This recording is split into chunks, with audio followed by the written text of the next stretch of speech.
everyone. This is Dr. Alana.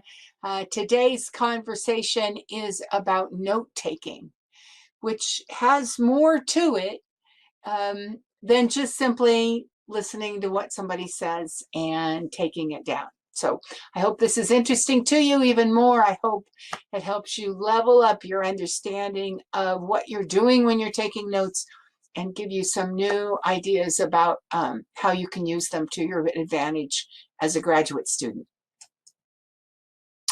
Our agenda, we're going to go through the why and how of notes, the science of memory and how that applies to notes. And then, as always, on our 15 minutes, we're going to have question and answers. The wooclap.com, I'll put in the sticky message here, is www.wooclap.com. That's WOOCLAP.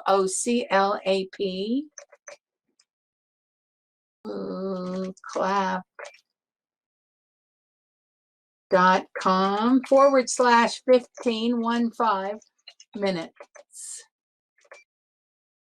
And if you go there, you'll be able to put in questions anonymously. We already have a couple, and I'm sure there will be more that come in through this process. Okay. The why and how of notes. So why do we take them? Why do we take notes? Well, really, it's to remember, isn't it? I used to say I'd take notes and then I'd never look at them again, but the taking of them cemented it in my brain. So there is something going on that we want to capture because we think we might want to work with it later. And also there may be some finite, subtle specifics in what we're hearing that we really want to capture so that we can play off of the most specific case rather than the most general. Another reason, though, and this is an interesting one with neuroscience, is to deepen our ability to listen. So we're listening to a well-known academic who has many, many layers of understanding. And we want to be able to capture notes in such a way as to later unpack some of those layers. Notes are good for short-term memory. Long-term memory requires a sensitization. So just so you are clear that when you're taking notes, it will work for you for a short time unless you add on other layers. And I'll talk a little bit about that. So what do you do before you write notes? I thought this was interesting. Spies and Wilkin, 2014, did a study about people in the law field, especially students going in, and if they had read the case notes prior to going into a lecture on the law, their level of retention was much better. So you prepare ahead. If you're going into a meeting with your advisor, you're going to take notes, certainly. Think ahead about what you want that meeting to cover.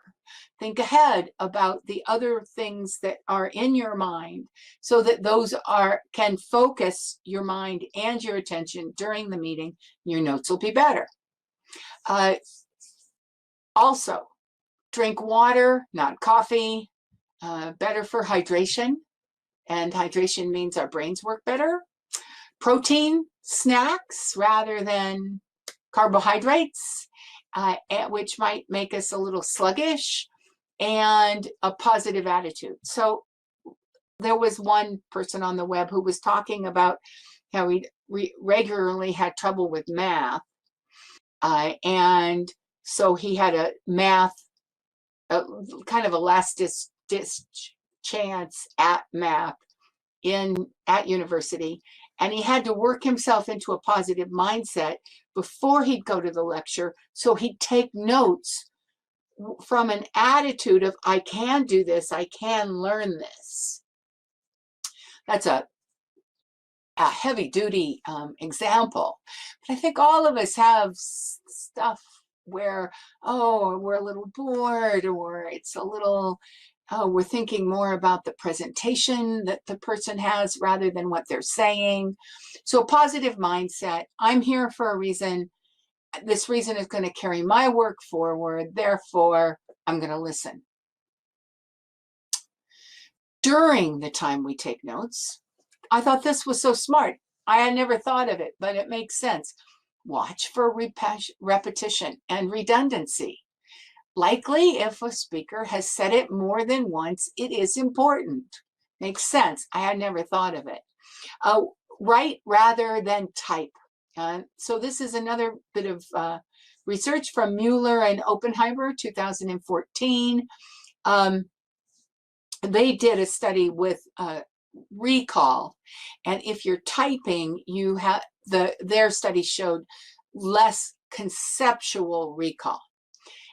There was some discussion about the fact that typing tends to be more literal rather than whereas when you're writing longhand, it may go a little slower, and your mind will make the big jumps and capture the big ideas.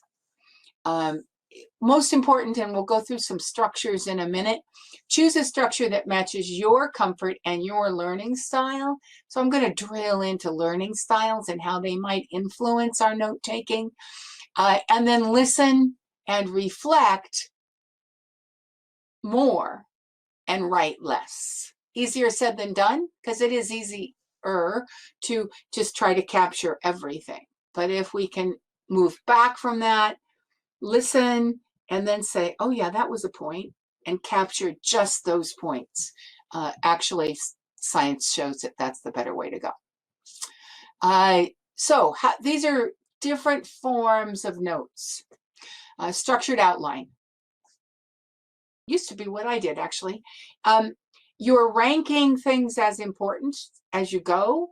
The downside is that you're capturing it all, and it's harder to go back and use it later. However, if you're in a situation where you need to kind of capture it all, structured outlines do help you do the ranking and mental work as you go. There's something called Cornell notes. I'll let you work it up. Basically, it's a 3-column situation. You put cues on one side, notes in the kind of the big right-hand side, and at the bottom you write summaries. It's a structure. There are others, and Cornell has been restructured a few different times by different people. But just by putting the lines down and deciding this is what I'm going to put here and this is what I'm going to put here, it structures your mind, and the note-taking takes on a higher level. Mind maps are a especially good way of taking notes if you're trying to remember relationships. And you'll see I highlighted doodles count, so does highlighting. We are visual people. The more you are a visual learner, and again, I'll come back to that in a minute, the more likely these other things you can do with your notes will make them pop off the page, and you'll remember them better. There's something called flow notes, where you're picking up relationships as you write. And you might want to look that up if relationships are particularly important to your particular field. Also, if you're taking things off the web and in a PDF form, actually writing on them or taking slides off and writing on the slides, why not make it easier and have most of it there and then highlight as you go? So some notes aren't just from a verbal conversation. They're also things that have been given to you in writing. And then there's this really kind of advanced, put it all together thing called bullet journaling. Again, I'll let you look it up, but it's a way of doing every day as a chronological day in the notebook, in the structure. And then some things are things that you would bullet, some things are to do, some things, and you develop your own iconography where some things are certain colors, you draw on them, etc. Their pictures are quite artistic, and I do a play of this myself in my kind of note-taking regime. All right, this drops us into then learning styles. Why are they important? And do they even exist is a question in my field of teaching and learning. They are scientifically debatable, but I think most of us intuitively would agree that there are ways that we receive stimulus differently than others. Some of us are visual or spatial. This would be one of my, and I will remember a room I'm in. I'll remember how things go together. I will learn by observing, and then I'll remember that better than if I just heard it. But people who learn best by hearing might remember the rhythm of the way the talk went. Verbal linguistic skills, love those words, love words. Other people want as few words as possible because they're more physical, kinesthetic. Let's do something. And I'll remember it better if we go for a walk and we have a conversation than if we're sitting down and have a conversation. That would be something that would go with kinesthetic learners. Logical, mathematical people reason it out, tend to really enjoy solving a problem, having something given to them in a story where they can see how the pieces go together. Social, interpersonal, get a group going, put everybody together in the room, and then our memory flows more easily. And then there's the opposite of that, the solitary or intrapersonal person who loves reflection. Just give me a space by myself to think, and all the pieces will fall together for me. It's important that we all know which 2 or 3 or 4 of these are our strengths, and they will be our strengths at different times. But if we know that these are our strengths, it's easier for us to choose exactly what kind of notes under what kind of conditions are going to go best. Because some notes we're taking because it'll help us remember, and other notes we're taking because it's part of a long-term project, and we need to not only take them, but revisit them and put them together. And I'll cover that in the next section, which is the science of it all. All right, so here's our basic neuroscience. Memory is all about synaptic plasticity. And this goes back a long way. Hebb, 1932, 34 and 49, was the person who came up with what fires together, wires together. So more than one input helps our brain catch onto it and hold onto it. It might be as simple as if you have a particular smell and it brings back a memory, that memory was wired with the odor that you taste, or taste, or circumstance, or what somebody said, etc. So if you are aware of your learning style, then you can see what's going to be likely to be the thing that will help your memories wire. And then you can take those into what note-taking ideology, iconography works best for you. Metabolically, what wires together, fires together, turns out to be time limited. So it's very short. It's 20 milliseconds, and basically you can follow the YouTube and you can see how it works. But we have 2 kinds of synaptic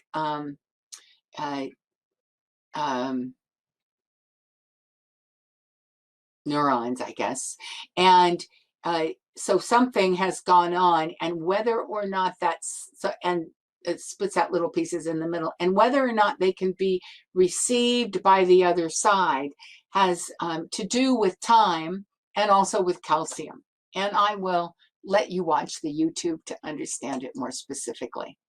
But what that means is that what wires together, fires together, has to be pretty quick. The idea that I was taking notes and that I would remember those things later without looking at the notes probably had to do more with the fact that the auditory and the visual were cementing them in my brain than in actual wiring and firing, according to the 20 millisecond idea. All right, so this one is what memory looks like. You might have to expand it to see. Basically, there's declarative memory and non-declarative memory. Declarative memory are going to be the things we're taking notes about. Non-declarative memory are the structures in our brain and in our lives that create habits, that use different parts of the brain, but create the patterns around which we respond. And I point this out just to say that this gets to the point I made at the very beginning, that notes are short-term only, and all the other, the non-declarative, are the long-term. And the reason they become habits and become ingrained in us is because of a repetition. And that makes my final point when I look at the science, which I thought I had here. Let me see. I guess I didn't put it in a slide. It turns out that we need to practice recall, retrieval in our memories. If we want a note, if we're taking a note on something and it just sits there, it ages out pretty quickly. But if at the end of each week we think to ourselves, what were the important points for my doctoral dissertation that I thought about this week? We are practicing a retrieval. And every time we retrieve something from that memory pattern, we vastly increase the likelihood of it jumping into long-term memory. So that's the important piece of taking notes to memory. And that's all I have to say. And it was pretty close to 15 minutes today. I see some more questions coming in. I'll get to them in just a minute. Let me just point out a few things, what's coming up. Tomorrow, a very big and important conversation that Professora Maria is having about big data and its use in graduate school. So she's done a lot of research on this. I'm personally going to either be dropping in if I can or watching it later because I'm really excited. She was telling me some things. It's going to be a great tomorrow. Also, this Thursday is the post-data community, and we have 2 people practicing final defense. Very different. Very different. So if you are one of those people, let me see if Adrienne isn't in the room. I'll need slides, so I'll have to write her. But so Thursday, fingers crossed that they all work out, but I know we'll have at least one practicing final defense. And that's interesting. And come along and help her understand what she's doing well. It's always good to have cheerleaders behind us, and it gives you an opportunity to cheerlead for each other.